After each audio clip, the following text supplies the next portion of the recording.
સુરતમાં ગણેશ ઉત્સવનો ભવ્ય પ્રારંભ થઈ ચૂક્યો છે. સુરતનું એક ગણેશ મંડળ મુંબઈથી ખાસ ગણેશજીની ભવ્ય મૂર્તિ લઈને સુરત આવી પહોંચ્યું છે, જેમનું આજે સાંજે ધામધૂમથી આગમન થવાનું છે.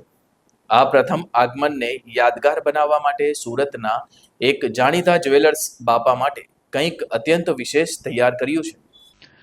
સુરતના આ ગણેશ મંડળના ઉત્સાહ વચ્ચે સુરતના જ એક જ્વેલર્સ વેપારીને ગણેશજી માટે 24 કેરેટ ગોલ્ડ ફોઇલ રોઝિસ ગુલાબનો 9 ફૂટનો લાંબો ભવ્ય હાર બનાવવાનો અદ્ભુત મોકો મળ્યો છે. આ અતિ સુંદર હારને તૈયાર કરવામાં કારીગરોને 8 થી 10 દિવસનો સમય લાગ્યો છે. આજે સાંજે આગમન દરમિયાન આ હાર મૂર્તિને અર્પણ કરવામાં આવશે. બાપાના પહેલા જ આગમનમાં અમને આ સેવા કરવાનો મોકો મળ્યો છે. અમે ખૂબ જ નસીબદાર છીએ.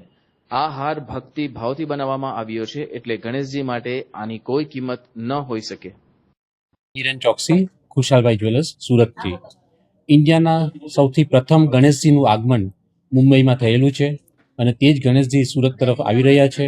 તેનું આગમન સુરતમાં આપણે કરી રહ્યા છે અને તેમનું વેલકમ કરવા માટે અમે લોકોએ તેમના માટે 9 ફૂટનો 24 કેરેટ ગોલ્ડ ફોઇલમાંથી રોઝિસનો આખો એક હાર બનાવ્યો છે. તેમને અમે એમને અર્પણ કરી રહ્યા છીએ.